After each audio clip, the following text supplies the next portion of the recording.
Hello. Hey, Hi. Sarah. Hi. How are you? Pretty good. Hope everyone out there is doing well. Yes. Hey, everybody. This is Elder Jeffrey, and also here with Sarah, and we're from the St. Louis branch of the Israelite Nation Worldwide Ministries. Yes. So glad that you're joining us this Friday evening. Peace unto you, and peace to everybody who's coming in right Peace. now. We're Yeah. doing something new, and I'm excited to something new. You probably see a little different format. Usually for Friday nights, I think probably for the past 2 years, you would see the table set out with our beautiful tablecloth and our emblem, Bibles, and our fifth rib books at the front with the microphone, Yeah. and then all of us at a table have our Bibles open, a glass of water, and ready to go through the Bible, which is great, and it has served us quite well. But leadership thought like, hey, we need to mix it up a little bit. So we're going to start using a different platform, which is StreamYard, which I believe Elder the Officer Charmaine and Elder Michael use it, I think, for their Sunday classes. So we're going to start using it for Friday Night Bible Study, the platform.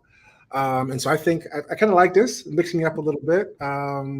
We're all in our own area, but we can still connect and talk. Mhm. And then also not just the format and how it looks and the way it's set up, but also the content. We're going to be start doing a little bit more current events on Friday nights. Current events, so what's happening in the news through the lens of an Israelite, so that we can talk about it. Be able to share our thoughts on different things. We want to hear your thoughts on different things. We want to, again, we want to just mix it up. So we still want to have that time for us to come together under the banner of the truth, serving the greatest God that there is, the God of Abraham, the God of Isaac, and the God of Jacob, with the platform provided to us by the Israelite Nation Worldwide Ministries to be that light into the world, and just to try to find different creative ways in order for us to, be that light and to engage in conversation with everybody. So, thank you, Sophia. Said she liked the new comment. What you guys think? Do you guys like the new format that we're going to be doing? We actually were going to have another person jump on, but they had a little bit of internet trouble. So hopefully, if they clear that up, they'll be jumping on soon too to join us. But until then, it's you and me, Sarah. Yes. I'm You and me, excited for Sarah. this new format as well. I hope everyone takes advantage of the comment section and let us know anytime throughout our lesson. If you guys have any questions or comments, we'll make sure to answer them. Absolutely, we're trying the best we can in order to answer. Yeah. Oh wow! So all right. So yeah. So well, let's get started. Usual thing, just take your notes, comment, join us, ask questions, all those various things, like we said, as usual. So, a lot of things going on, a lot of things going on in the world. We Today is July 1st, and I can say that because we're live. So that's good. A lot of times we're recording this, so we got to think by the time this is aired, make sure what I'm saying is relevant. But it's July 1st, so under the Julian calendar, Gregorian calendar. And so we just finished the month of June. And so for us in St. Louis, the month of June is very special for us here in St. Louis and for the nation as well, but in particular for us in St. Louis, because this actually is the month that we opened up the St. Louis chapter. Was in the month of June, and in 2015 is when we first opened up the St. Louis branch of the Israelite Nation Worldwide Ministries. And prior to that, we had our like a feast for it here locally and celebration for it, and we were reflecting back over the past 7 years. And we were meeting before we had a location. We actually were going to the libraries, and we had a particular one we go to quite often, but we would float around a little bit, and we met a lot of people. But at some point, we figured, you know what, it's time for us to have a stable place that we could call home. Around the same time is when we also launched the I See Me bookstore as well. So it sort of worked hand in hand. And we talked about just some ways that how things just developed to allow this to happen. We're thankful to the God of Israel opened up doors for us, as far as finding a place, as far as even the furniture that we have, we had to furnish the place for the chairs and the podiums and all those various things that we would need, and just all those things lined up. So when we had made those plans to do that, and everything was lining up, okay, once we do all these things we need to do, when do we open? What's the date that we should open? And as we calculated it, it ended up being June 19th. And we're like, whoa, that's funny. I was like, hey, that's Juneteenth. And so our anniversary is Juneteenth. So Juneteenth 2015 is when we had our grand opening for the Israelite Nation Word Ministries St. Louis branch. Right. So like I said, June is a very special month for us here, in particular St. Louis, but also, throughout the nation, because we opened up a new branch. Remember that day, Sarah? I know you were younger. You're a lot younger. I still remember it was at that time, I believe, when we talked about Juneteenth, no one really knew what it was. Not at all. So they were all like, what is why'd you choose this weekend to do it? Or, what are you trying to talk about and things like that. Right. Yeah. Yeah, that's true. Now when we do it, it's very well known these days. I don't know if everyone out there has heard of Juneteenth or acknowledged it or, whatever this past, couple of weeks, or been to an event about it. Absolutely. Everyone these days. You can't get around it, right? Yeah. So that's true. I think, at that point, like you said, we knew it was Juneteenth. Most people did not. That 7 years ago, most people did not know. There were a few people that did. Maybe they heard of it. But yeah, that's true. Did not know about it so much. But again, we didn't plan that way to make any type of statement. It's just that things lined up that way. We're like, hey, let's take advantage of this historical event to open up and launch the Israelite Nation Ministries here in St. Louis as a symbol of freedom, right? As Juneteenth is purported to be about. I saw some shirts that we had actually this past week that said free-ish, free-ish, which I think is probably appropriate.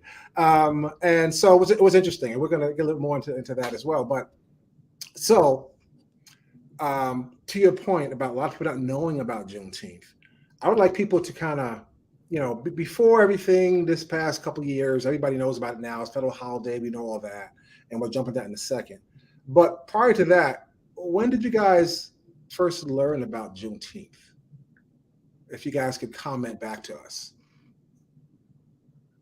When did you guys first learn about Juneteenth? Let me know. I'm just very curious. Oh, so someone in Texas, yeah. Texas? Yeah. That makes sense, actually. Yeah, it originated in Texas. Yeah, and they kept it going, right? Yeah. Where else? When else has people learned about it? Or if you learned about it before it became a national holiday? Today. Okay. Yeah. Wow. That's good. Always learning. That's great. Absolutely. About 10 years ago. Yeah. Okay. I learned about it a year ago. Okay. All right. So definitely varying, time.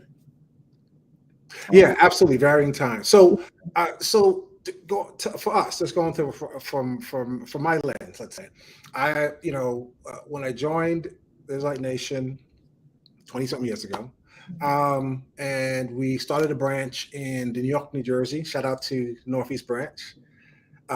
We started a branch there. We looked for opportunities, any opportunity that we could, to go out into community, to be able to shed the light about Israelite Nation Word Ministries. And so we looked out for, events, or whatever they could be, places that we would be, places that Jacob would be, so that we could, be the light out there.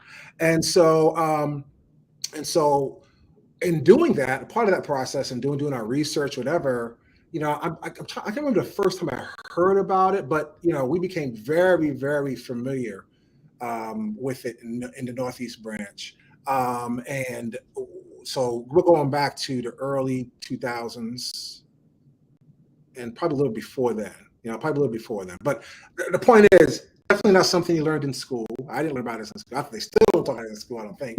And so it was definitely not there. But we learned about it, and they had festivals, not a lot, but a few festivals that would take place in Harlem or in Newark, New Jersey, and so we would put together our displays and different events. We'd have the young people doing some things, and we would go out and okay, here's the time we talk about Juneteenth.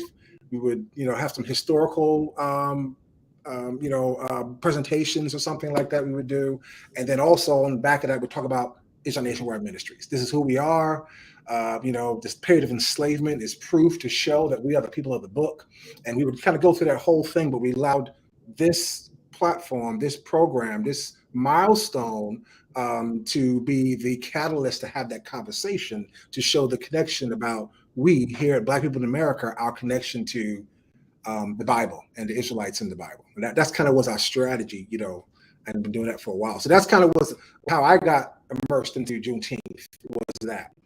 And I guess as a little child, dragging you along, do you remember those events? I definitely remember that. And it's an interesting point what you made about connecting historical, occurrence or celebration happening in recent times to our heritage and culture of Israel. I mean, anytime we talk about, stuff that has happened in our history in America, it has to connect back to Israel because that's our origin and that's the reason why we're in America. So I definitely remember and definitely gain that skill as a young person to be able to talk about American history and Israel in the same sentence and paragraph and things like that. So I remember those park events and putting on plays and talking to people about Israel. Yeah. Absolutely. We'd Wake Park or Forest Park, or we'd go to Harlem, or we'd be at Bergen Community College, or we would just so many places out there in the Northeast. And that's really where we did a lot of things. And James Gibbs said about a year ago is when he learned. One thing I thought was very interesting, though, although they had these events, when we would go to the events, our perspective was like, okay, we're going to this event. It's a historical event. It's a milestone in history that is not taught anyplace else but at this event. And even back then, maybe a little bit of the internet is not what it was today, 20 years ago.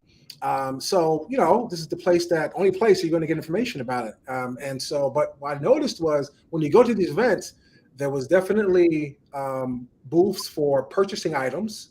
There were booths for, buying trinkets or buying food. There was entertainment. There were, maybe marching band or maybe dancers or singers, all type of stuff.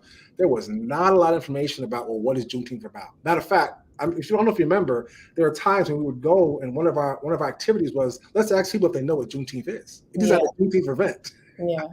And most of the time, most of the people there was like, I'm just here for the fun. I have no idea what Juneteenth is.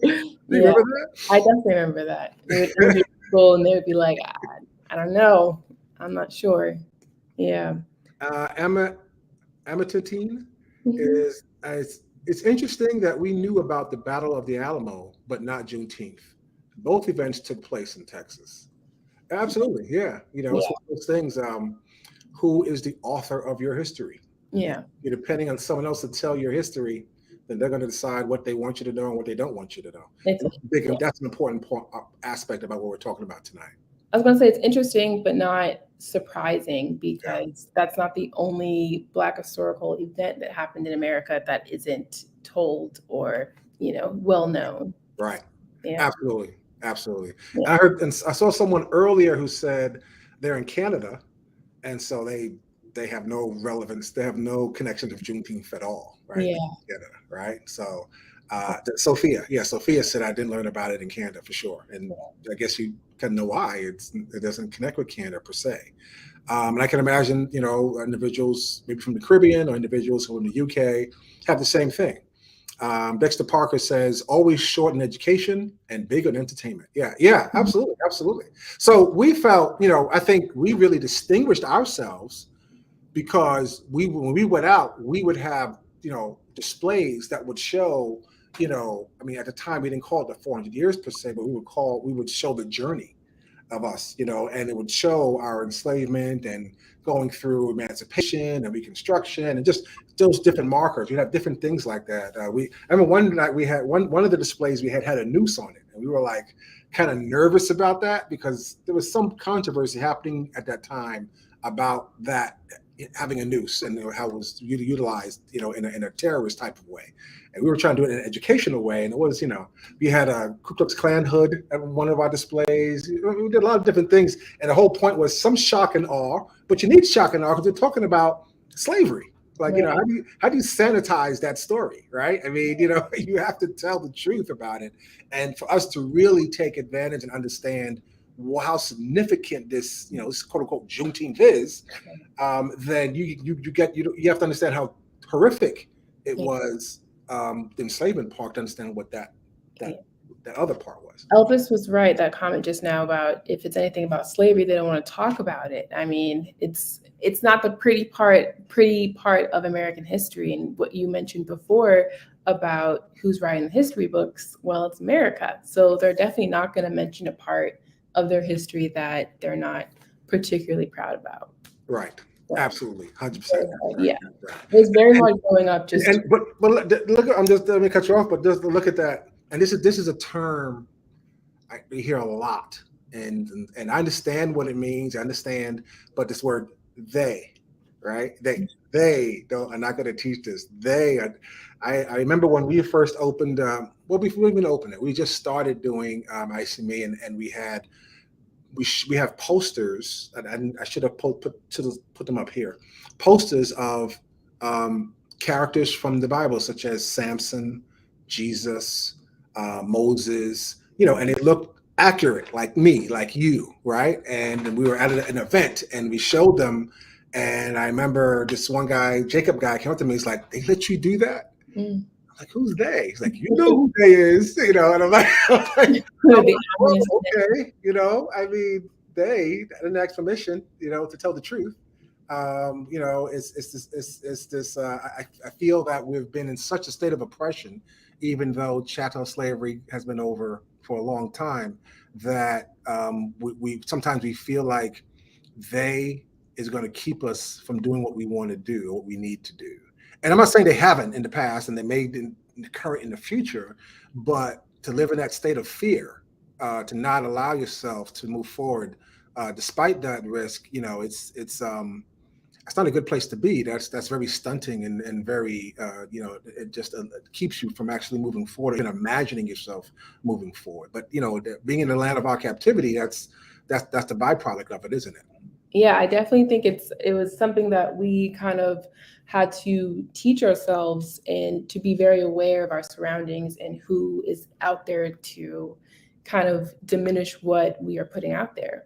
So of course, generations and generations ago, that's like a survival method. You have to realize, okay, they are going to do something if I do this. They, are going to do something if I say this. So now, especially as we come out of the 400 years, it's time to think about it in a new way. I mean, who's actually going to stop you? Did you try? Now we're, get out of that pattern of thinking about they, but what about me? What do I need? Right.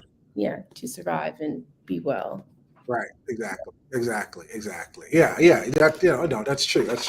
And it's we don't want it to stunt. So as a parent, you want to try and protect your children as much as possible. Wait, let me see. Pansy is saying, have you gotten any pushback for the way you have been presenting the truth about our history?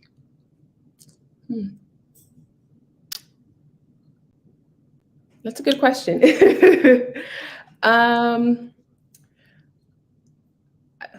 It's very, especially our history, it's very unknown. So it's very hidden. We have to kind of search for it. So when we do, especially these park events, we go out and we talk to people about our history. It's much more accepting, especially in our people that don't know much about our heritage. Talking about our history and having those conversations, it's you get a sense that you are kind of fulfilling something that they were searching for, which is our heritage and history. Gotcha. Gotcha. I know, Pansy, that I definitely I have, and I got to say, most of the pushback has not been from Gentiles or other cultures. Most of the pushback that I've ever gotten was from Jacobites, Mm. and that person who said they let you do that, Yeah. that was a Jacobite, and it just I, when we were talking with Teacher Anthony yesterday, we remember reminding ourselves of I forget where it originated from, but the saying is, um, it's about Africa, and it says that when the white man came, we owned the land and they owned the Bible, and they taught us to pray with our eyes closed, and when we opened up our eyes, we owned the Bible and they owned the land. Mm.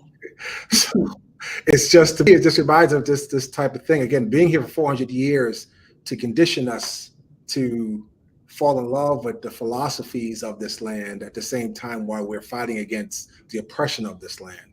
And while we're fighting, question everything, we'll talk about the financial, the education, the healthcare, criminal justice, all these various things. I didn't see and hear nobody fighting about the philosophical, religious structures in place that also help keep us enslaved as well, more so than any of those other institutions that we have there. And I don't hear anybody talking about that in a meaningful way. Sophia said, "How do you connect Juneteenth to Israel so people understand?" And that's kind of one of that's kind of how our topic is geared for this evening. It's to kind of do that and to see is Juneteenth, is that the whole thing, is it a blessing or a curse, right? And to look at it sort of through that lens. So we're gonna do a deep dive into that to see that sort of connection. But I know, generally speaking, again, we would go out to the parks and talk to people during those times. Number one, we would talk to them about the actual historical event that is commemorating, right?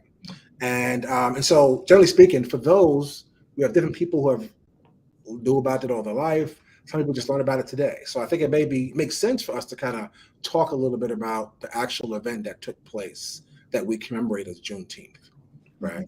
So one of the questions was like, well, that word Juneteenth, what does it even mean? Why is it called Juneteenth? Right. Anybody know? Why is it called Juneteenth? Anybody can comment. Thank you, Tina Jackson, for the donation. Absolutely. Thank you, Tina. Appreciate it. Okay.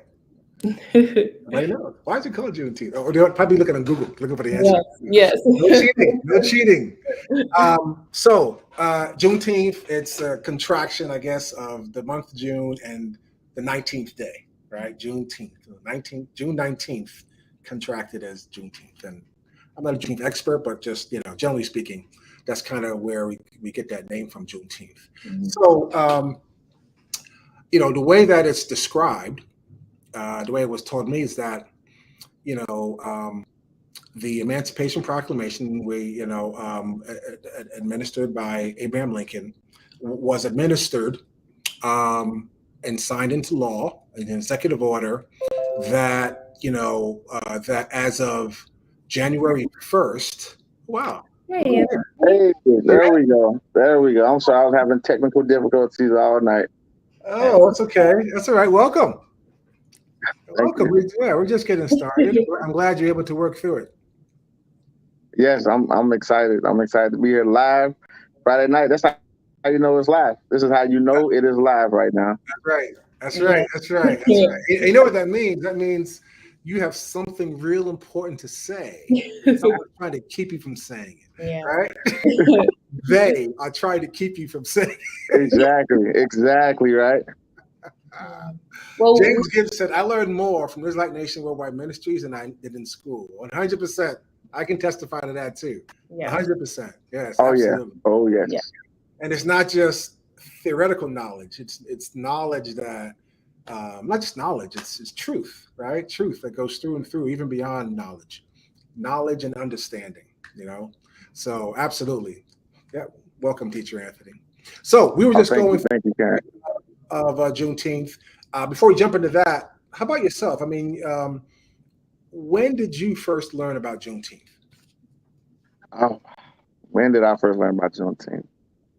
To be honest, right, and I don't feel bad for saying this, I didn't learn about Juneteenth until maybe 4 or 5 years ago. Mm. Before then, I had no. I was like everybody else. I thought, well, 1865, everyone was free. Right. Yeah. Right. And the whole concept of Juneteenth was like, huh? Yeah. Yeah. What does that mean? What does that mean? Right. So let me tell you how I was told it, right? The first time I was told it. So Abraham Lincoln announced the Emancipation Proclamation in 1863, right? And it took a whole 2.5 years before, oh, he dropped. Oh man, signal probably is, Yeah. yeah. So it took a whole 2.5 years till 1865 in June, right? 2.5 years before the slaves in Texas heard about it. Yeah. Right? And then when they finally heard about it, that's when it was like, oh, Juneteenth. They finally heard about it. Oh, Right. great. You know. And Right. so, sorry. No, I was just gonna say that's crazy. It took 2.5 years, like after, we as a people were free from chattel slavery for that to occur.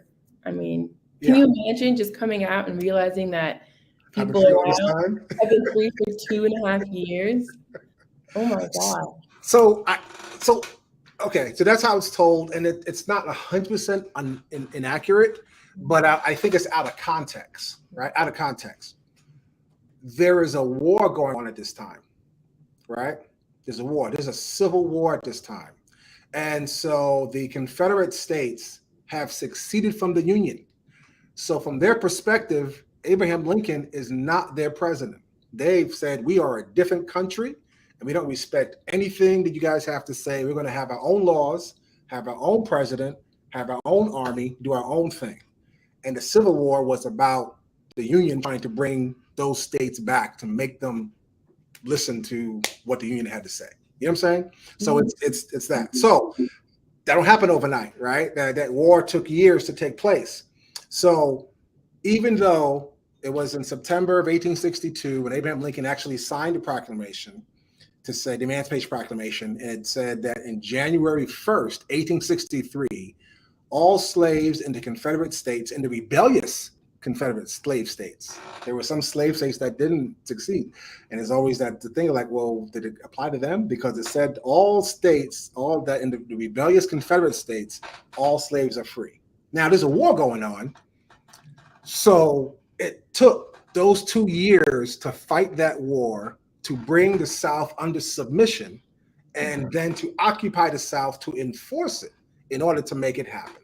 And so in 1865, when they got to the furthest reaches of the Confederacy at that time was Texas, and it was the colored troops along with General, Granger, I think his name was, and made that proclamation, they were able to enforce it. And so that's why, so sometimes people would twist it to say, wow, those people were just dumb or something. How could they not know? Or it was kept from them as a secret. It's like, well, it was a war going on. And that's why it took so long. And it's not that it took so long to enforce it. But, so it's in a very similar way, talking about current events, it's like what's happening in Ukraine now, right? Russia is saying Ukraine is ours. And Ukraine is saying, no, it's not. We're separate. And so in order for them to, make it happen, they got to go street by street, city by city to enforce their will. And that don't happen overnight. That's going to take time. You're going to win battles, going to lose battles until we see what happens in the end. And so in this case, it wasn't until earlier in that year, in 1865, that actually Robert Lee had what do you call it? He gave up, surrendered, conceded, and that eventually they were able to go to that. So anyway, I just want to it's a little different, right? At least in my mind. Does that make sense? A little background. Little background. Want to say thank you for the donation. Definitely appreciate it. Yes. No, I always talk to Ooh. So I love. Nice. Like underwater. Like underwater. Ah, man. He has some good. I told you he has some good stuff to He say. does have some good stuff. They are not letting him say it. Not at all. You gotta get rid of they. Let's get rid of they, man. Oh man. Okay. All right. So anyway, so that's the background. So from our perspective, our forefathers, right, that during that time, we can imagine the joy you would feel regardless, you know. And I'm sorry it took so long, but I'm glad it's here now. Yeah. Interesting thing is that, you know, when they did do that and then started enforcing it, then we had this period called Reconstruction, which was when the North was occupying the South to enforce, you know, our freedoms at that time. And at that time, we had so many people that actually were elected into so many offices, into the federal level, state level, just so many things. We had like 99% voting, you know, because the first time that we could vote, and no one can get in our way because we had the Union soldiers there protecting our rights. So it was a time of us moving from, again, enslavement, property, no rights. The master can take my wife and sell her. My kids can be sold away. Everybody, you know, I had no control over anything. Sun up to sundown, the whippings, all these various things that are taking place, and now all of a sudden it's over. So there is a lot of hope during this time. Now, you know, we know what happens next as far as Jim Crow, but for that short period of time, there was great joy, and you can imagine, you know, for us, you know, how happy we would be. Teacher Anthony has something important to say. You better say it now before. No. I think we're good. I think we're good. Yeah, a little playing around. I think we're good. But no. To talk about an answer to a prayer, right? What a confusing time period. Because whatever gods they may have been calling upon, right? It's something happened. Mm-hmm. Something insurmountable happened, right? Something that you didn't think for 1 second would happen, which is that the people that's enslaving you are the ones fighting for your freedom, or so it appears, right? Right. And to go through that process, like you said, that short period of Reconstruction had to be the greatest moment of jubilee, right? Talk about believing in yourself. Here it is, you're beat down, you're told you're less than dirt, over and over and over and over again. What was Chattel say? Like 200 some odd years. And now the moment the opportunity comes up, we're seizing it. We're going for office, right? We're not making excuses. We're not running to go high. We're not doing anything. We're building cities. Yes. We're planning the future for our children's children. Right. Just that alone, right? It always speaks to that mindset, right? That vow that we just would not go away. We just would not lay down and die. Yes. And so it's to me, it's always amazing when we look at that history, because for us, it's something that's, you know, like, oh, wow, look what they did. Look what we were able to do. But for our ancestors, they were just trying to survive. Yeah. Yes. Yeah. Yeah. Well, and you said more than survive, thrive. Like you said, I mean, that time period, Reconstruction lays the foundation for building so many things. And we did, a documentary on this last year, right? Black Wall Street comes out of this period. Right after this period comes back, and so many other, towns, and I think there are still towns in Houston, Texas, that comes out of this era of our forefathers utilizing their freedom to actually build up towns and cities.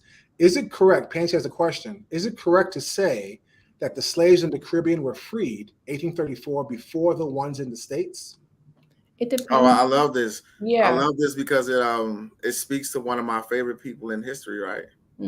When we go into a Toussaint Louverture, right. There was always different pockets that things were definitely happening, right? Speaking of Toussaint Louverture, and this is why we love history so much. Absolutely. Because of Toussaint Louverture, Missouri came to be, right? The French and Louisiana. And Louisiana, and the whole going all the way up, right? Yes, the whole Louisiana Purchase. All right. So because the French were defeated so soundly, right? Napoleon. They went home licking their wounds, right? They went home licking their wounds. They had to sell land. And a part of selling that land was selling, like you said, Louisiana, Missouri, Arkansas, going our way up. I'm not sure if Michigan is a part of that, but just going our way up through that whole period, right? talk about what it did for us and our confidence. Mm-hmm. So to say, is it correct? Yes. Mm-hmm. Yes, absolutely. Yeah, different. There are different quote unquote freedom fighters in different environments. Whether you're talking about Jamaica, talking about Mexico, talking about Brazil, talking about all in various Caribbeans, right? They had different freedom fighters and different things. I know, we know for sure that the British Empire, abolished slavery, in the British Empire, before they did in the United States. And so any of their colonies or islands that they had control of, but it was in the books, but they still did it, on the black market, and so forth. But yeah, absolutely. But and I'm put a plug in for this piece then. That's why August as Freedom Month is so important, because we can talk about Juneteenth in America, not really relevant for the Caribbean or the UK or whatever. We could talk about, when the UK did it, when the Caribbean did it, but we can have a universal for the whole diaspora of Israel throughout all of the Americas. Remember, only 5% of our Israelite brothers and sisters who came from West Africa on the slave ships came to the United States of America. 95% went to the Caribbean, Central, and South America. So we're spread out all throughout. And so for us to really acknowledge and one another, the enormity of Israel as a nation, as a people, and how we're on the four corners of the earth, having a central date and time for us to connect and celebrate and honor, it's August, just makes so much sense. A universal milestone for us to connect with. August is Freedom Month, makes so much sense. And the others, we could have our local thing. Have U.S. and Juneteenth, and the Caribbean could have their date with their heroes, and Haiti and all the UK and everybody. But at least universally to have, August is Freedom Month, so that we can all see the connections between all of us. Just makes so much sense. Oh, without a doubt. And we talk about this, right? Because we throw out some historical facts sometimes. Why August is Freedom Month. Thank you, Thomas, for the donation. We have so many different reasons why we say August is Freedom Month. August is Freedom Month primarily because we want August to be Freedom Month. 100%. Right? Nobody is applause for that. Exactly. Right. They are not telling us. They are not telling us. We decided that August is Freedom Month. Right. And we're backing it with the right spiritual power this time. 100%. We're not taking that spirit that enslaved us to go and try to build something up. Yeah. We're taking that true spirit. We're taking that spirit that David had, that Moses had. We're taking that spirit and we're going forward and saying, this is our Freedom Month. This is what we choose to decide and build up with. Right. No one can stop us from that. No one can take it from us. Right. 100%. 100%. So it's not up to them, it's up to us. Definitely. 100%. It is up to us. Agree for that. We have to push for this. We have to advocate for ourselves. Absolutely. Absolutely. And not wait for them to validate it. August is Freedom Month because we said so. Right? Exactly. We're not waiting for them to validate it. Again, just the brief history of what Juneteenth was and the milestones of celebrating that. And we know that along the way, in Texas, I think they continued it. We see sparse celebrations throughout the U.S. Over time, it kind of wanes. Like I said, when I was growing up, I don't remember it too much. Being involved in Israel and trying to do a lot of community events in the Northeast branch, I became familiar with that in the early 2000s. But when I came to Missouri, I moved to Missouri in 2010, and a little, just not really. There was maybe one organization I knew that was doing something about Juneteenth. Not a lot. So contrast, fast forward to 2022. Oh my goodness. We were talking about this the other day, and you can open up. Elvis mentioned once we start it will pick up year to year. August Freedom Month. Yeah, absolutely. Yeah. Just do it. You just make it work. I love this interactive platform. Oh, good. We do too. We do too. It gives us the opportunity to really simulate a Friday night. Yeah. A real, true. Like in person. Yeah, absolutely. Friday night. Yeah. It gives us that one-on-one experience again. Yes, it does. It does. So contrast that. So last year, what's his name? President Biden had actually signed into law making Juneteenth a federal holiday. So did this take you by surprise? Like, to me, it kind of shocked me. Like, I don't remember like a build up or anything. I just remember it was just done. Just announced for it. Yeah, I remember around this time there was a huge uproar and people trying to talk about money from our maybe reparations, right? They were talking voting about rights, right? Voting rights, like that was a big uproar.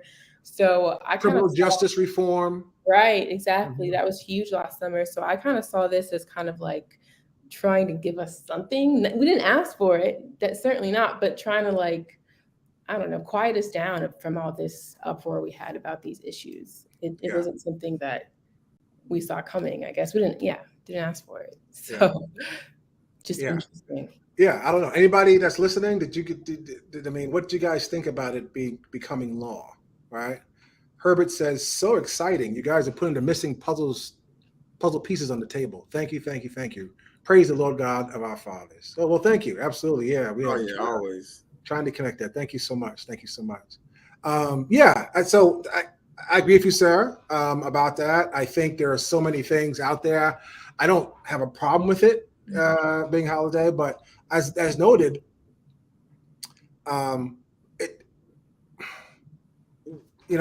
those who were aware were doing it already. And I guess having a day off from work, it's funny because the week before, the Friday, I went to the bank to do something, and I saw a sign on the door, and it said, "We will be closed on Monday due to federal holiday."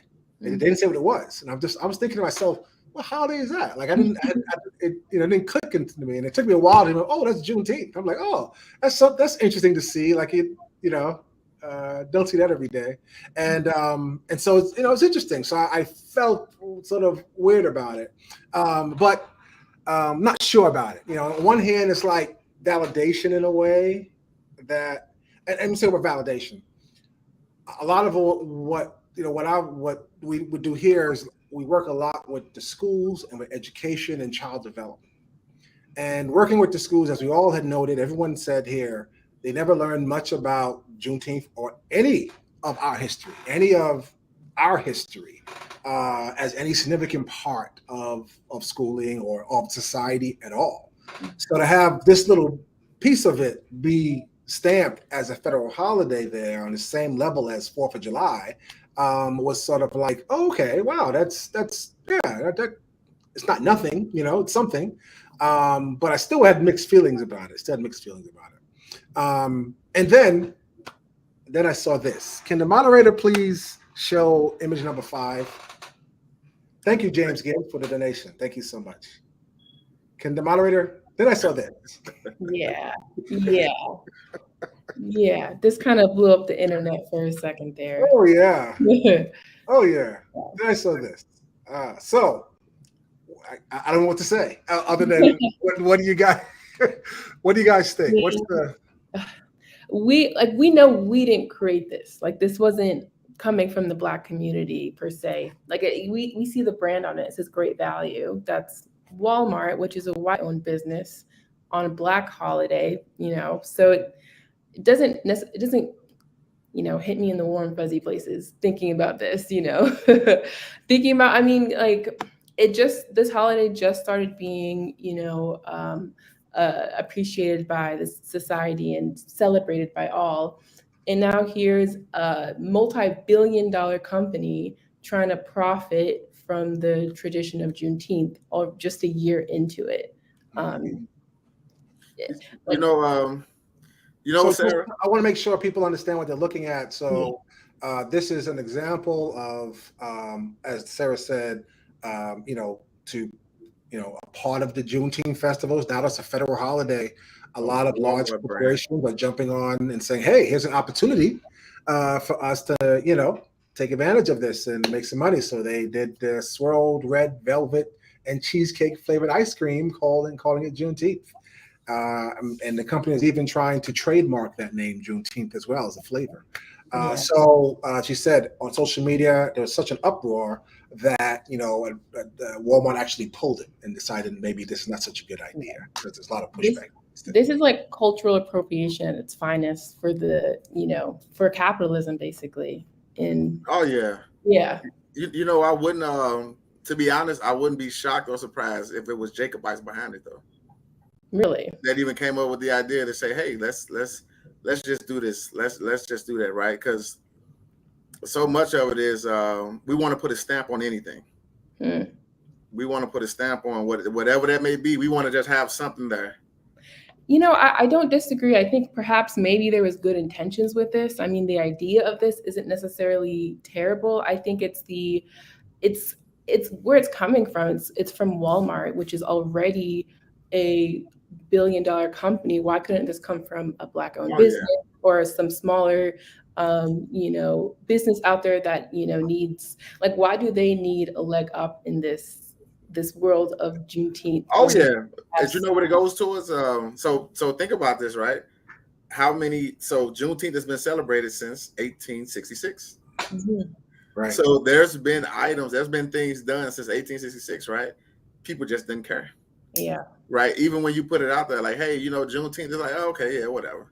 Yeah. But now, right, everybody gets to capitalize off of whether it be concerts now. There's T-shirts to be sold. There's money to be made in so many different facets that everybody just kind of jumps on board and say, well, let's just do it. Let's just put something out there, right? Again, right? We know.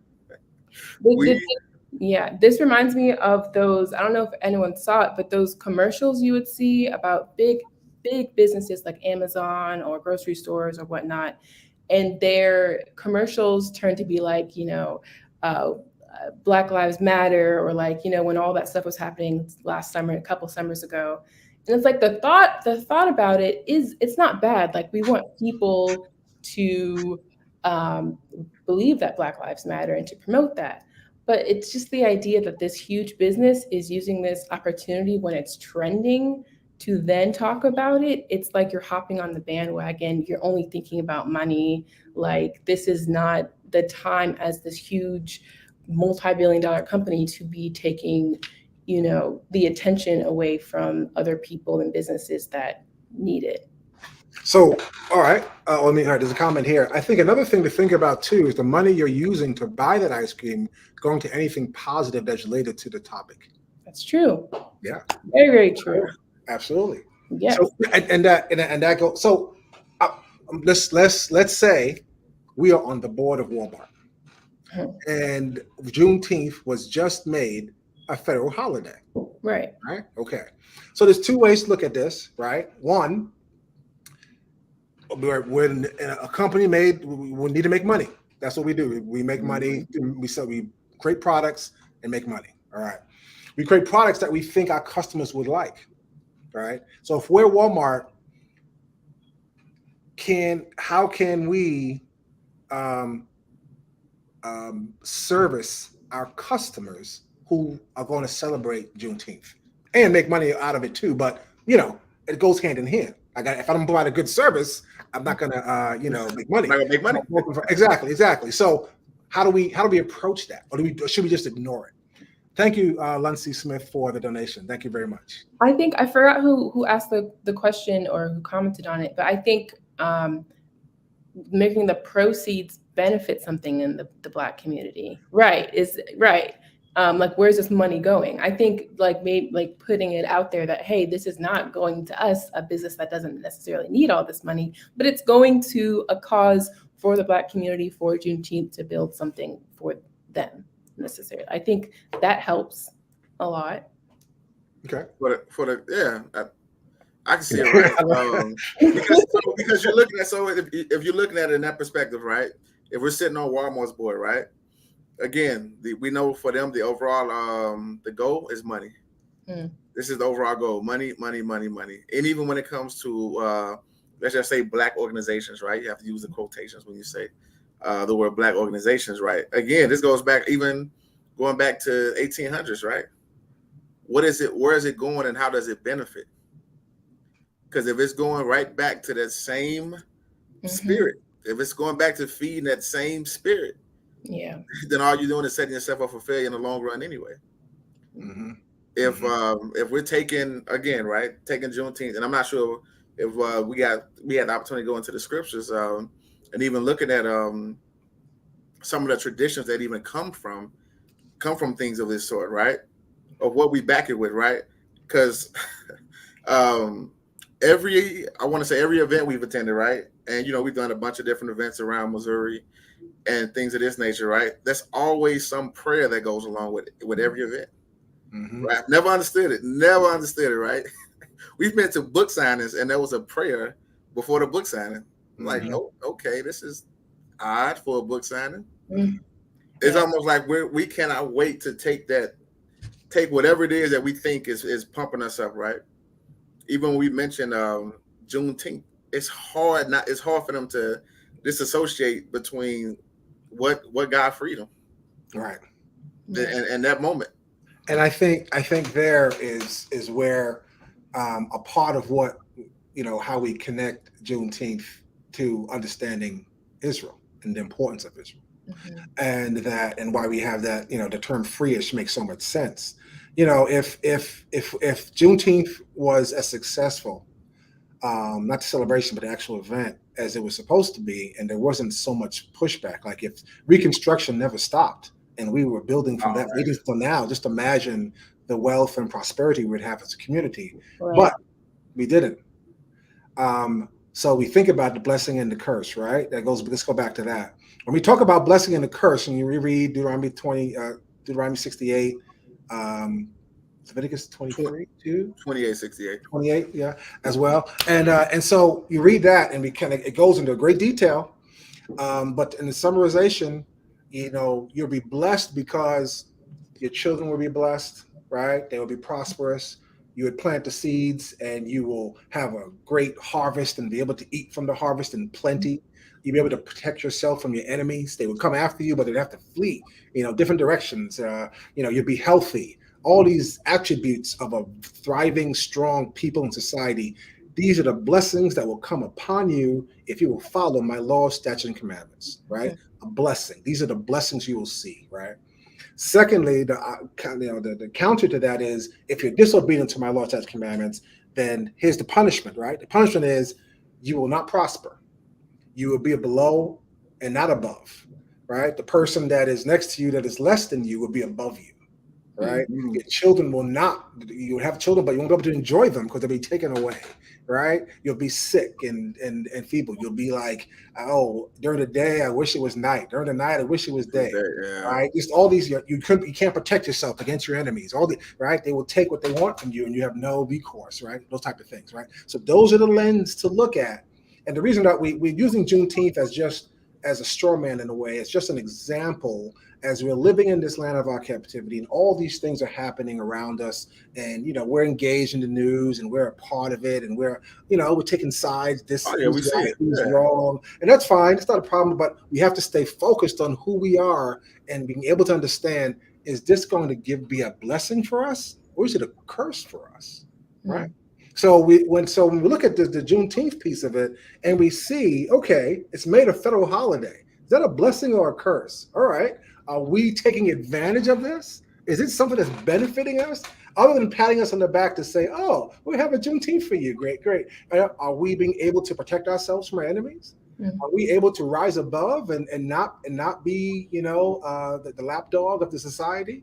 Are we able to be prosperous and benefit from this history that we are the authors of? We created this, but yet and still another company is going to come and make millions of dollars off of this. And yet we're still here. We had an event this year, and this year I guess it's like the first year that people really planned for it, because last year it kind of took by surprise. It happened really quickly, but this year now you open up the newspaper, or not literally newspapers, but the news, and there's like 30 different events happening. On doing the library, the art museum, all these different history museum, all these things are happening. So now, what was once, there are some people that's their living is to go to these various events, especially throughout the summer. So now, the attendance to some of these events are now sparse because they don't have to go to the Black event. They can go to the one, that's down the street, that's that's in the suburbs. That's at it's at the Federal Building or whatever. You know what I mean? So it divides. It hasn't benefited us. And eat the Walmart ice cream. Yeah. Exactly. Yeah. So you still see, despite these things that may look like a good thing, it's really, doesn't benefit us. I think, especially like Nationwide Ministries, our focus really is on August. It's Freedom Month.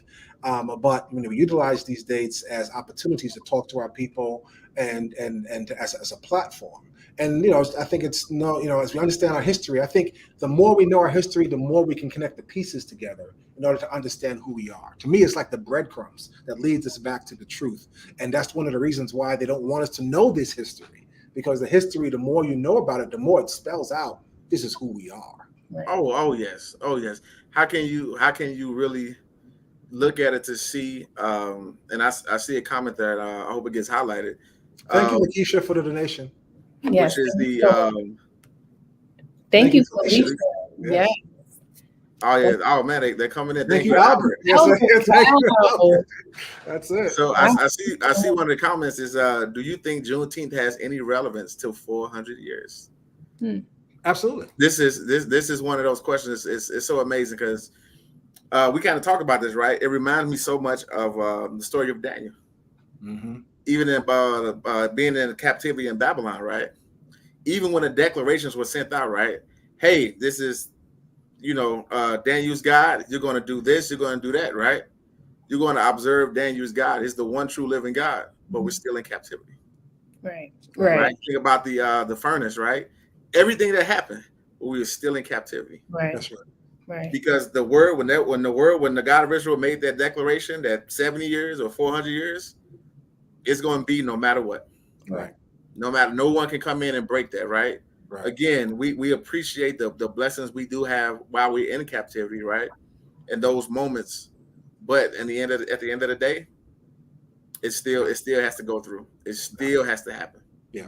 Right. It's a small victory. Not that we're going to ignore it, but not necessarily say this is like, end all be all for it. I mean, even just the idea of, like we talked about, Reconstruction phase happening after slavery and then Jim Crow, it became very clear that, of course, that was the end of chattel slavery, but we were still enslaved to this country. And that's not something that Juneteenth solved for that. So, keep pushing for more. That's right. That's right. And it also lets you know, when you study our history, even through the scriptures and our forefathers through the scriptures, nothing happened in a day, right? That whole process, even when the 70 years were up, it took a while to come back and rebuild. It didn't happen overnight, right? It's real life. This is like snap your fingers and it is done. It's things had to take place. So this process of us being in chattel slavery and then having this other type of enslavement, this mental enslavement and all, whatever you call Jim Crow and all these various things that we're in now in those different phases, we can kind of see how this continued oppression works. And even, to me, it kind of even shows the spiritual oppression even more, right? It's kind of easy to see you're oppressed when you're in chains, but to see the oppression when you're like, I can get up in the morning and walk where I want to go. Why do I end up going in this direction? Wow, that's a spiritual problem. Right. It makes it very clear, about that.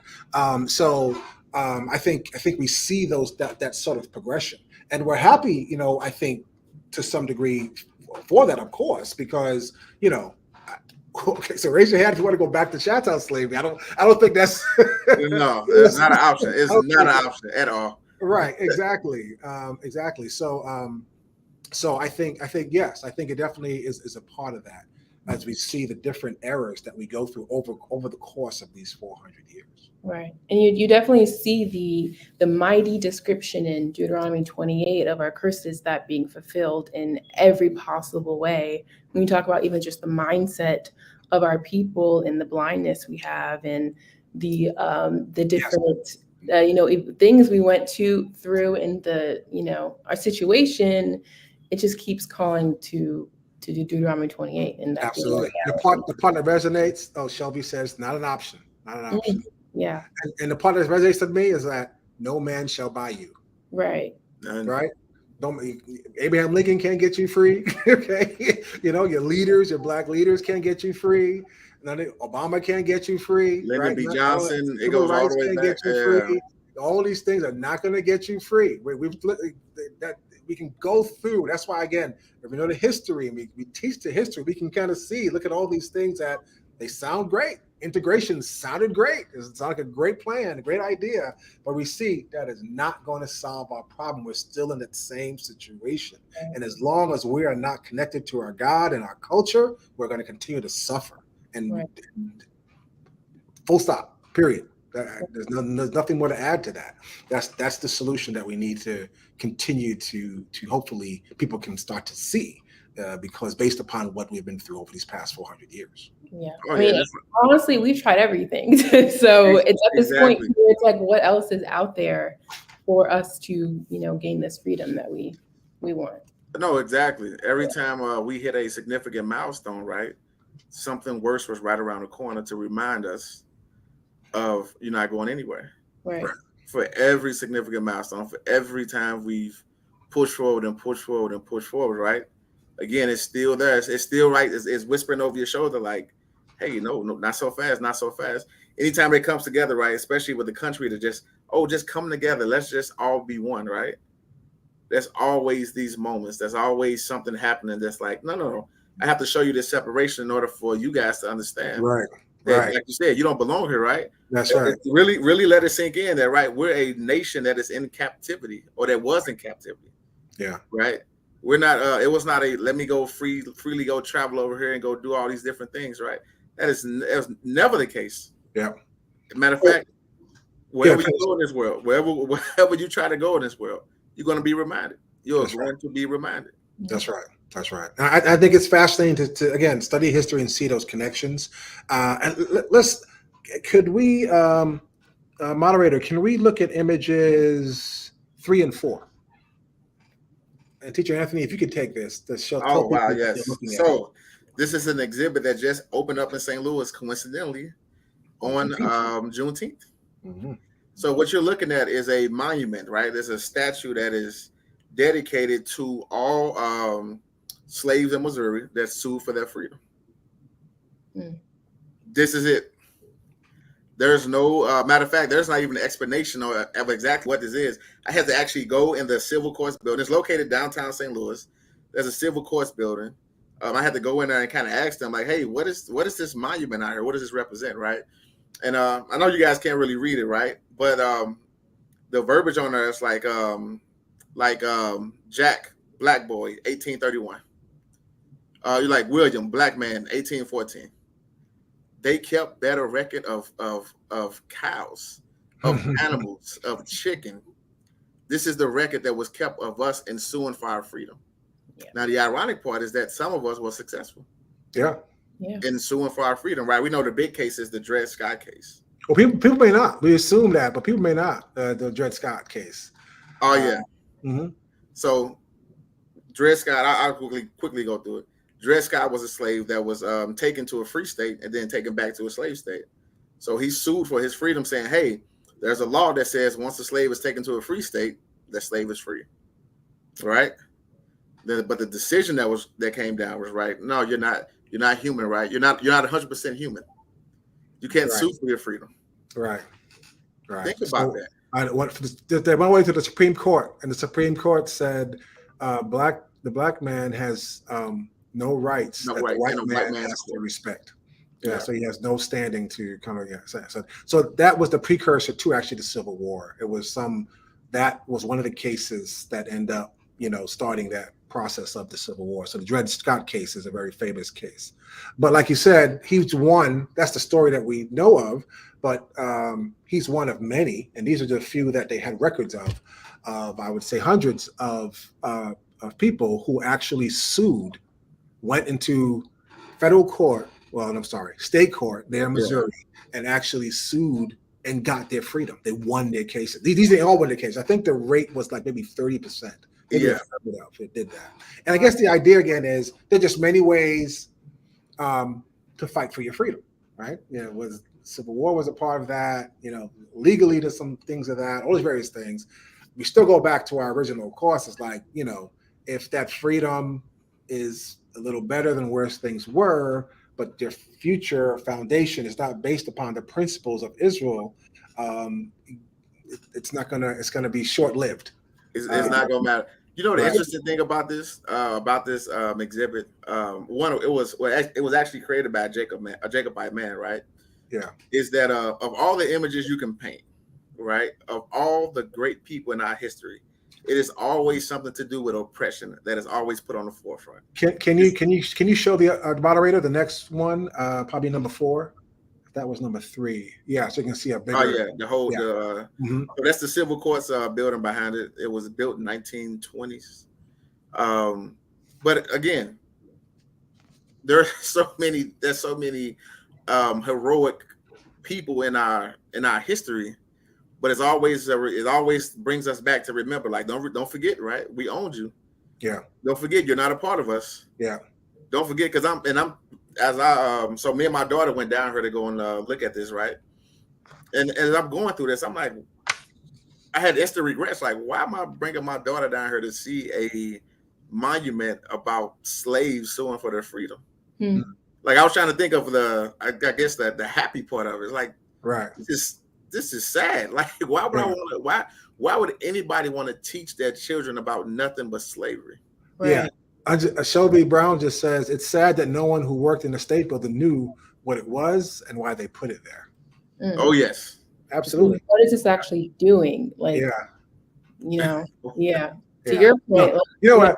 The people who created were like, "Hey, good job, good job." Yeah, pat on the back. Look at what you did. But again, this goes back to the whole Juneteenth thing, though, right? Yeah. The whole thing is like, if what we're doing is not benefiting us and putting us in a better position, right? Investing in our future, investing in our children. Go back to the blessings and the curse. Is it helping protect us from our enemies? Is it helping building us up so that we can be able to plant and reap the benefits of our hard work and hard labor? Is it helping us in a health wise? Is it helping us be more connected with our God? Is it on each other? Is it if it's not doing those things, then it's just cute. It's nice. It's not really, so that's my feeling on Juneteenth. It's like, if we can utilize it in a way that's going to benefit us, then I can see it as a blessing. If not, it's just it's crumbs, like someone exactly said. It's just crumbs. Yeah. Well said, Elder Jeffrey. If it's not benefiting us, then why? Absolutely. I think there was a comment just before this one too.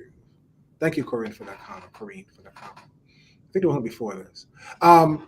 So I know we're hitting on time, but I want to make sure we hit a couple more things. And you had mentioned it. Oh, about teaching your children. Big.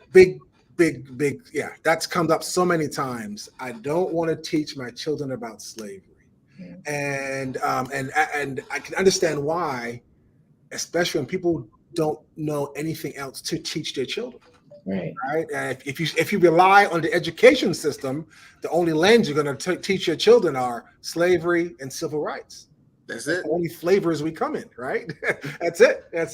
But that's why we need to be the author of our own story, right? It needs to be our story, the true story of Israel, right? Because our history doesn't start with slavery. Our history starts with, in the beginning, God created the heavens and the earth.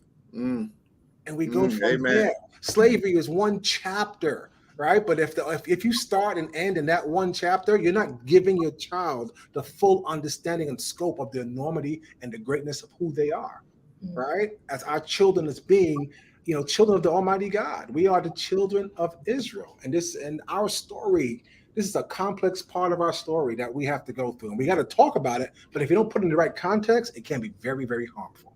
Yeah. Speaking of context, because I'm going through because I know we're going to short for time. Moderator, can we bring up 1 and 2? First 1 and 2.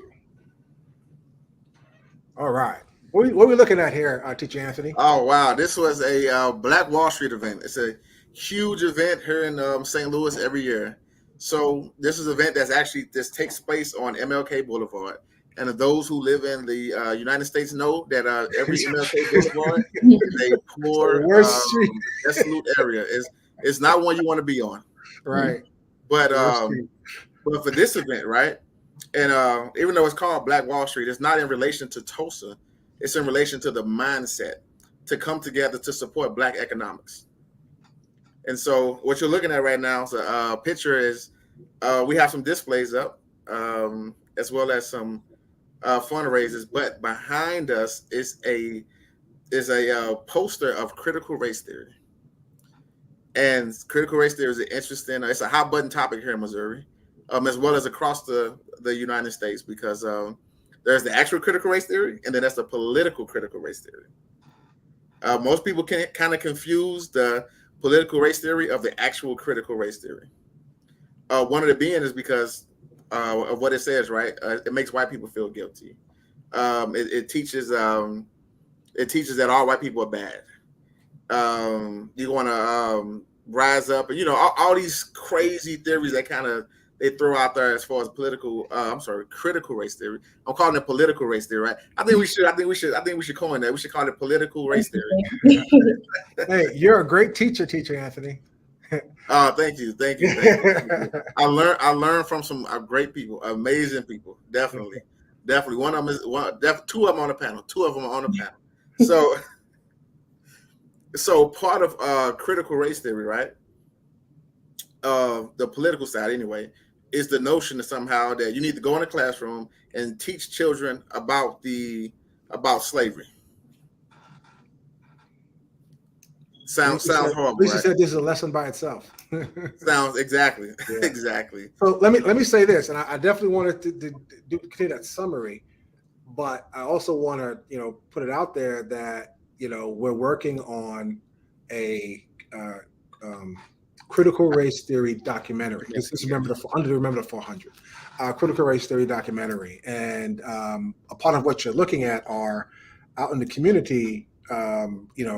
Asking individuals what do they know about it, because it's in the news. It's not just in the news, it's also in the legislature, right? Because there are many states who have passed laws to say you cannot teach this in our schools.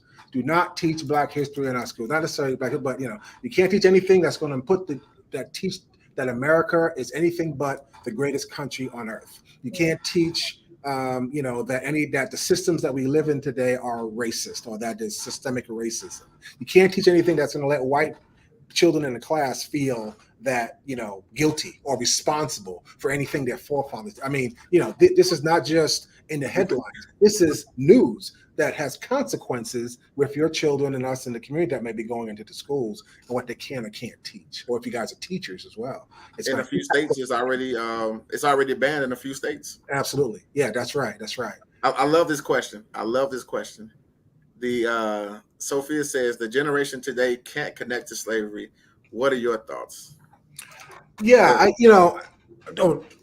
if you want, yeah. Mm-hmm. Oh no. So I always say this: the reason our children cannot connect to slavery because it's the only history that they're taught. Mm-hmm. No child wants to connect with something so horrible without seeing any positivity coming from anything, right? Yeah. All they're told is they were beaten, they were whipped, all these things, right? And then the white savior comes in and saves the day and then rescues them, and then they go back into the oppression of Jim Crow, and then here comes the white savior again, and it comes in and rescues them. Yeah, that is a dynamic and all it does is it invites a mindset of lack of accountability, because hey, it's your fault I'm in this position to begin with. All it does is it shuns the history, because again, you can keep that over there. I don't want to hear about none of that old civil rights stuff and everything else that they went through, because we're no good. We are no good because all we've been taught is that we're no good. Mm. I go on and on about this. This is definitely a hot button for me. Yeah, absolutely. Yeah, no, for all of us. And Sarah, I remember her talking about this. Let me get the comment first. And Sarah, let me hear your thoughts. When we demand reparation, we will need to be able to justify that demand. We need to know our history, good and bad, intimately. Good. I definitely agree. We need to know Thank you, Herbert, for that. history for the whole spectrum that it is. And to go back to that previous question, I think, I mean, when my generation doesn't connect to slavery, it's two reasons. One is, I mean, Teacher Anthony outlined it perfectly. We're tired of that victimization lens, with looking at our people in America as victims of a system. I think that creates a total mindset and a total negative outlook on our people, that we're this type of people. And and I also think that, you know, it is, so we are the generation that's most removed from slavery. So it's kind of like, what else is there of our history? Like, what else? Like, we have to be more than slavery. What else can we actually learn about and grow from? Yeah, I definitely. Amen. And I think that to me, that goes back to they. Right? They teaching this, right? Even they may be your friends, you know, they teaching this. It's not just what's taught, it's important, but it's also how it's taught. And I go back again, if it's not in context, then yeah, you know. So I think a lot of the whole thing about just focusing on slavery, I think a lot of liberals take that notion because they want to be like, oh, you went through such a bad time. Oh, you went through such a bad time. That's why it's so important to teach the whole history. Look what we just talked about in Juneteenth and what happened then, and the strength, the courage, the diligence, the hard work that took place during Reconstruction. There are no victims then. If you talk to someone that right then, they weren't victims. They looked at the problems that they had, and they put their forces together and their gifts and talents together and solved the problem and built cities. These are people that were enslaved and couldn't read or write. Right. So I think the perspective that we adopt sometimes, where it's sort of like, you know, oh, you know, you went through so much and, you know, slavery and it made you this way, made you that way. You know, I say, bull. I say that's not coming. It shouldn't be coming from us. That's coming from outside. Again, is it a blessing or curse when these individuals are, you know, patting us on the back and telling us, oh, we went through such a hard time. You don't got to try hard because it's, you know, they're set against you. You know, it's like, no, that's, if we tell the true history about our forefathers at every time, they're the most hardest working people. That's why I take offense during the Black Lives Movement part when young people said our forefathers did do anything. No, they did everything they could. And because it didn't have the foundation of Israel, it wasn't successful. That's the truth of the matter is they weren't sitting on their hands or just accepting it. They were fighting and dying and doing all these various things so that we can enjoy the little bit of freedoms that we have. But because they didn't or refused to adhere to the truth about Israel and our culture, it wasn't successful. That's the lesson. The lesson is not that they didn't do anything or that we should feel bad about that. I think we should feel bad. The people who should feel bad are the ones who instituted this evil system in place to do these type of things to people. They're the ones who should feel bad and ashamed, but no one ever talks about that. Robert Avalos said, I had conversations with young men of color who said they're interested in making money and didn't want to hear about slavery. Slavery is over. It does not relate to them. Go ahead, Sarah. I mean, correct, slavery, like Chateau slavery, what we thought was slavery is over. But the effects of it aren't. I mean, the generational effects of having a people that was enslaved in the bottom of the barrel for so long, that's not over. Civil rights era wasn't that long ago, and that still did not solve the problem. So when you talk about socioeconomic, politically, like, you know, in racial situations in America, that was all affected and propagated by slavery. So I think it's really, really important to study that. Of course, as Elder Jeffrey was saying, not just in a silo, but in the context of everything. Yeah, so it's not over. We talk about CRT. That's what it was really. It's not about slavery and teaching slavery in the schools. That's what it was really about when it was created, I think in the 80s or 90s. It was about studying the properties that led to the racial situation that we have in America. It was studying those socioeconomic factors, the groupings in America, and how certain events caused the racial disparity that we see today in America. And that's really, really important to study because it affects all of us. Right. Right. Absolutely. Absolutely. And to me, again, everybody, the academics, the politicians, the policymakers, all have their own motivations for doing whatever they do. Right. Robin Avila says exactly, Sarah. They asked to me to leave them alone. Wow. Well, I would ask them? I know. I would ask them about the prison industrial complex. Well, there you go. Exactly. And then- You look at all and then those ask- disparities. That's right. Mhm. Yeah. And then ask them about slavery. And then ask them how many of them have been displaced because they grew up without fathers in the home. Yeah. Yeah. And went through that whole cycle with them. Again, right? The chains are still there. Yeah. Right. It's in a different how now the chains get put on is just different now. And if you don't learn from your history, you're bound to repeat it in different ways. And over this 400 years, we see our enslavement repeated in different formats, right? And so, again, the idea of prosperity and success not being stuck in the past, I'm with you. Our point of studying history is not to go blame somebody. Our point from studying history is to learn. Mm-hmm. Is to learn so that we can now teach the next generation, look out for this. We can move forward so we can learn from the past. But if we don't understand the past of what took place, especially to the eyes of Israel, then we're bound to make false conclusions about things and not have a clear understanding. And we can't get to shut it off and just start from scratch, because then, just look at that disadvantage we have against, people that we're competing with. We have only a few more minutes, but I did want to bring this on because this kind of is on our whole thing about prosperity and why it's important to not forget the past, because you're leaving money on the table. Moderator, could you please do the, I think it's the NBC News. Yes, the NBC News link. Can you please show the NBC News link?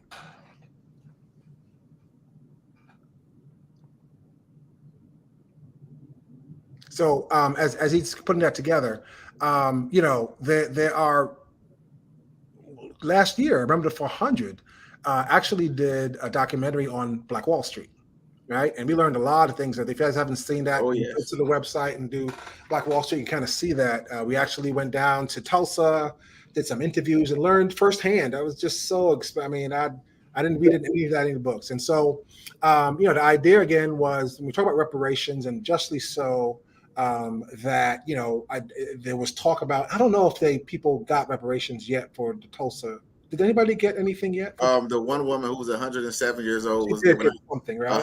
She was given $100,000. Yeah. Wow. Her life was altered at the age of 7 years old, but she was given $100,000. Okay. And an apology. That's a drop in the bucket. So, all right. So, because of time, I don't know if you guys saw this news story that took place, but I heard about this maybe about a year ago. That's just in the works. So, California seized land from a Black family 98 years ago, I think in 1924 or so, and they officially voted to return it. This is called Bruce's Beach, which was a thriving resort community, and it was owned by Black people who owned it, and they created it for Black people, right? Because segregation was taking that place. But it was such a good piece of land that the KKK tried to burn them out, tried to scare them out, tried to do all these various things, and they couldn't do it. Finally, what did they do? Eminent domain. Eminent domain, and they actually took the land from them. Wow. And this is prime. This is California, shoreline California by Manhattan Beach. I was in California for a few months. I had a job out there back in the day, and Manhattan Beach. That's not off to the side somewhere. This is prime real estate. Prime real estate. So finally, the family fighting. Eventually, just now, they got it back. They're now the owners of the land that they got stolen from them over almost 100 years ago.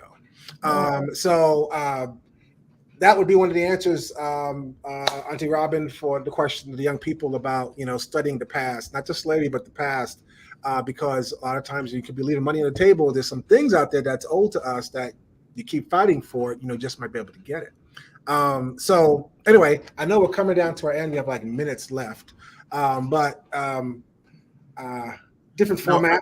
Different format. I love when we saw the news story, right? I get excited around these times because 5 years ago, this wasn't possible. Right. 10 years ago, it wasn't possible. Right. It's all because when we read about in Genesis 15, when we talk about the 400 years, now you start to see some of those things that are coming from it. Yes. It's not by chance these things are happening now. It's Correct. not by chance Correct. that you start to see those reins loosen up a little bit, Yes. and people are being rewarded from things that was taken away, that was stolen, right? I mean, think about this. They voted to give something back, right? How you gonna vote to give something back that you stole? Right. Right. It's almost like, hey guys, we're doing the right thing. Right. It's like, no, that's just a start. Yes. That's just a start, which is why it makes August much more important, right? Because I can say this, right? I guess it's an official announcement. So for the city of St. Louis, August 1st, they will raise the Remember the 400 flag for the entire month of August. That's right. The entire month of August. That's right. The Remember 400 flag will raise downtown St. Louis. Every St. Louis and whoever, if you're coming into St. Louis, you will see the Remember the 400 flag. That's right. If you're looking across the bridge from Illinois, you will see the Remember the 400 flag. That's Again, this is not by chance these things are happening. This is the end for 2019. It's the end of our enslavement. Yes. Nothing can stop us now. Absolutely. And you know what? I think not to cut you off, but I think you talk about those different milestones along the way, whether it was the end of the Civil War or Reconstruction or civil rights or these various things that take place. It's almost like we're always left with the question. The God of Israel is giving us an opportunity, opening up a little bit. What are we going to do with it? Right? What are we going to do with it? Right? Are we going to follow the truth and follow the path of who we are and go back to our God and our Father, or are we going to keep doing what we've been doing and then perpetuate us to be continued in this state? Maybe in some other format. And so don't let the trajectory get you lazy or make you think like, oh, okay, well, it's all done. I can just sit on my hands. It's like, no, now is the time to take advantage of the season. Now is the time to really invest and to really roll your sleeves up, because again, blessing or a curse. If we're at the time we're ready for us to see the blessings, let's start investing. Let's start planting those seeds so that we can then pull and reap the full benefits of the work that we put into ourselves, and not be sidetracked by all these other things that are going on around us, but staying focused on our own agenda, the things that are going to empower and sustain us as a nation, as a people, for generations to come. And we're backed by the best spirit that we can ever be backed by. Something that some of our ancestors had no idea, right? Right. They were building it again with those dead spirits, right? Right. Now we have the one true living God backing us. That's right. Like you said, to go in and to go in to build now, to put the work in now. Oh wow! But just imagine where we have yet to go. So I'm thankful to Elder Shadrach for having that.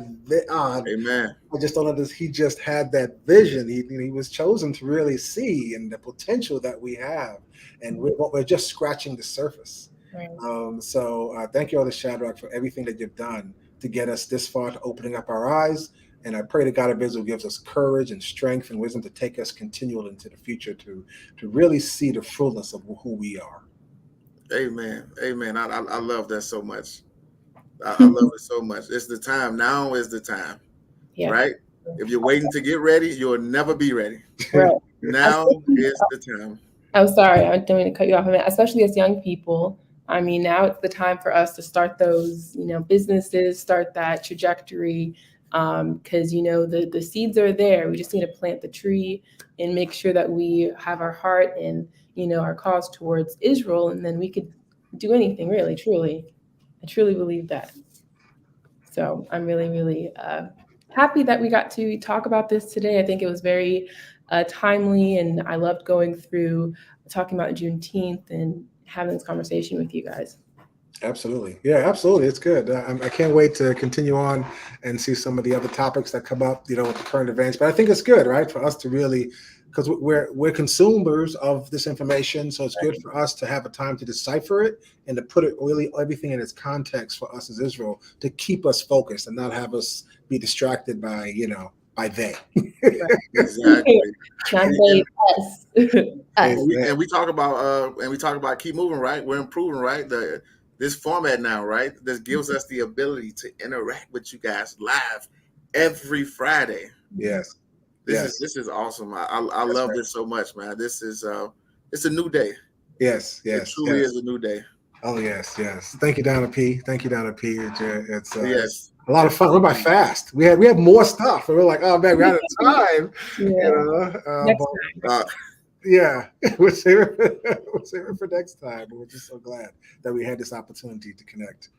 Yeah. Yes, thank you guys again so much.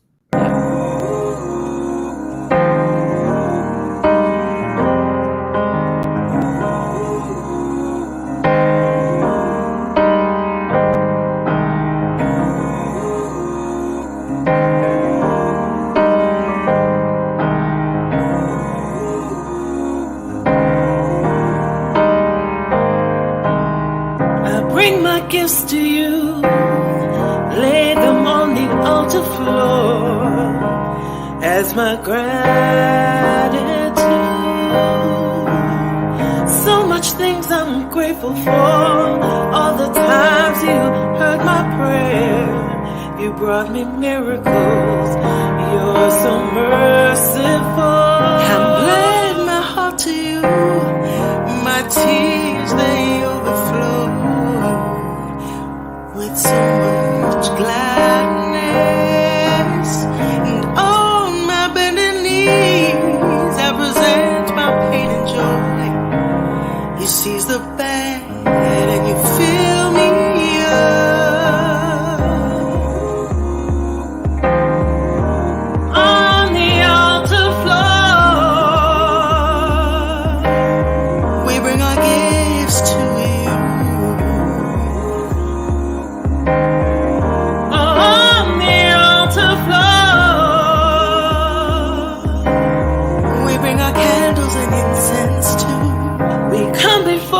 In our white, blue borders so bright for our holy time. New moon or Sabbath, holy times are for our children. We always come to you. So much things I'm grateful for, all the times you heard my prayer. You brought me miracles, you're so merciful. On my bended knees I present my pain and joy. You seize the bag and fill me up. On the altar floor we bring our gifts to you.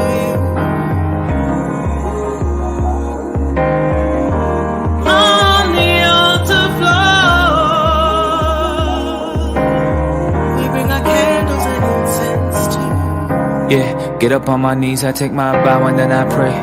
Thankful for the blessings that's provided every day. Lord, you took my hand, I watch you guide me through the rain. The glory and the power, ask me how I can't explain. And so I praise you through the smiles and through the pain. I gotta bring my gifts to you and pile them at the gate.